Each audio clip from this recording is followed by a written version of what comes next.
Ameerpet hitech city రూట్లో metro పరుగులు పెడుతోంది. మెట్రో సేవలు అందుబాటులోకి రావడంతో ఉద్యోగులు సంతోషంగా ఉన్నారు.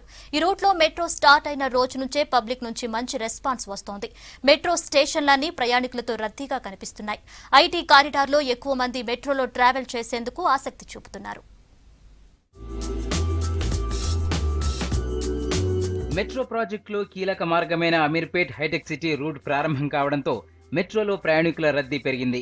ఐటీ ఉద్యోగులు, కార్పొరేట్ ఎంప్లాయీస్ మెట్రోలో ప్రయాణించేందుకు ఆసక్తి చూపిస్తున్నారు. ఈ రూట్లో మెట్రో ప్రారంభమైన 2 రోజులకే వేల మంది ప్రయాణించారు. హైటెక్ సిటీ ప్రారంభం కాకముందు 46 కిలోమీటర్ల రూట్లో 1,70,000 మంది ప్రయాణికులు ప్రతిరోజు ప్రయాణం చేసేవారు. ఇప్పుడు మరో 10 కిలోమీటర్లు అందుబాటులోకి రావడంతో 2.5 లక్షలకు పైగా మెట్రో ట్రావెలర్స్ పెరిగే అవకాశం ఉంది. I actually work at Amazon, High-Tech City Mindspace, and yes, of course, metro is useful now that it has started from High-Tech City to Nagol. It is actually very useful. It just cuts down all the traffic time, and then there's AC and everything. It's very comfortable, but yeah, right now the time taken is 12 minutes for every metro, so that is a bit high. So, but then it's still okay. It's better than getting down on the traffic and the heat. So the experience is amazing. So ఇంతకుముందు వరకు అయితే అమీర్పేట్ దిగి అమీర్పేట్ నుంచి some ఆటోన cab book చేసుకొస్తుండే, but ఇది ఆడడం వల్ల చాలా helpful అయింది. ఫ్రమ్ దిల్సన్ నుంచి హైటెక్ సిటీకి 50 రూపీస్. ఇది చాలా బెటర్ అండి. ఆబ్వియస్ ఏసీలో ఉంటాం కదా, సో ఇది చాలా బెటర్. ఇది మా ఇంటి నుంచి బై వాక్ స్టేషన్కి వస్తాను. సో స్టేషన్ నుంచి ఇక్కడ నుంచి దిగిన తర్వాత మళ్ళీ sum by walk if time permits walk, లేకపోతే క్యాబ్ బుక్ చేసుకు వెళ్ళిపోతాను. ప్రస్తుతం 3వ కారిడార్ నాగోల్ హైటెక్ సిటీ మార్గంలో ఉప్పల్, తార్నాక, సికింద్రాబాద్ నుంచి ప్రయాణికులు ఎక్కువగా ప్రయాణిస్తున్నారు. మరో corridor LB Nagar to Ameerpet మీదుగా హైటెక్ సిటీ వరకు ఎక్కువగా ఉద్యోగులు జర్నీ చేస్తున్నారు. హైటెక్ సిటీ రూట్లో మెట్రో అందుబాటులోకి రావడంతో జనం సంతోషంగా ఉన్నారు. So I am traveling from Alwal to Madhapur. I used to come in car and bike. So this is the first time I'm going to ride in metro. So it's very good. It takes hardly 50 minutes from Secunderabad to here. See, especially in summer, చాలా బాగుందండి.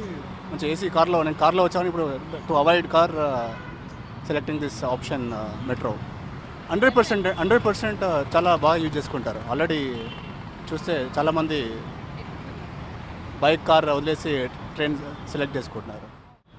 Casual it is good to travel కదా, pollution లేకుండా fast travelling, free travel, like cost is also not too much and it's very nice.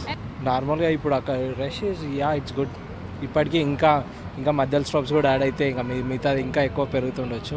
చాలా help అవుతుంది. Like morning నుంచి evening దాకా పని చేసినప్పుడు మళ్ళీ మన సొంత డ్రైవ్ కన్నా దిస్ ఈజ్ ఈజీ కదా. ప్రైవేట్ వెహికల్స్తో పోలిస్తే మెట్రోలో జర్నీ చేస్తే తక్కువ ఖర్చు అవుతోందంటున్నారు ప్రయాణికులు. ట్రాఫిక్ ఇబ్బందులు, పొల్యూషన్ లేకుండా మెట్రోలో కంఫర్ట్గా వెళుతున్నామని చెప్తున్నారు. సొంత వాహనాల్లో వెళ్లి ఆఫీసుల్లో కుస్తీ పడే కంటే మెట్రోలో వెళ్లడం బెటర్ అని, టైం కూడా సేవ్ అవుతుందని అంటున్నారు. The speciality is from High-Tech City to Ameerpet is a very advantageous train commission, because the most of the people travel from High-Tech City to Ameerpet, and from there they distribute to different places. I am really thankful to whoever has made it possible. It's really thankful and very comfort. ఇక్కడ ఇది metro start అయిపోయి చాలా మంచిది అయిపోయింది. Otherwise మాకు అమీర్పేటలో ఒకసారి మళ్ళీ చేంజ్ చేసుకొని వెళ్ళాలంటే కష్టం. అది కూడా మియాపూర్ దాకా మళ్ళీ ఇలాగా పట్టుకొని రావడం, ఇది చాలా ఈజీ అయిపోయింది మనకి. నిన్న ఫస్ట్ డే స్టార్ట్ అయింది కదా, నిన్న ఎక్కాను. కొంచెం రష్గా ఉంది. అది టైమింగ్ కూడా నిన్న కొంచెం లేట్గా, అంటే డిస్టెన్స్ కూడా 10 minutes 12 minutes పెట్టారు. ఈరోజు చూస్తాం అలాగ ఉంది. హైదరాబాద్ మెట్రోకు సిటీ వాసుల నుంచి మంచి రెస్పాన్స్ వస్తోంది. అయితే మెట్రో స్టేషన్స్ వరకు ఆటోలు, బస్సుల్లో రావాల్సి వస్తోందంటున్నారు. అలాగే స్టేషన్స్ దగ్గర పార్కింగ్ సదుపాయంతో పాటు అక్కడి నుంచి ఆఫీసులు, కాలనీలకు షేరింగ్ ట్రాన్స్పోర్టేషన్ అందుబాటులోకి తెస్తే బాగుంటుందంటున్నారు.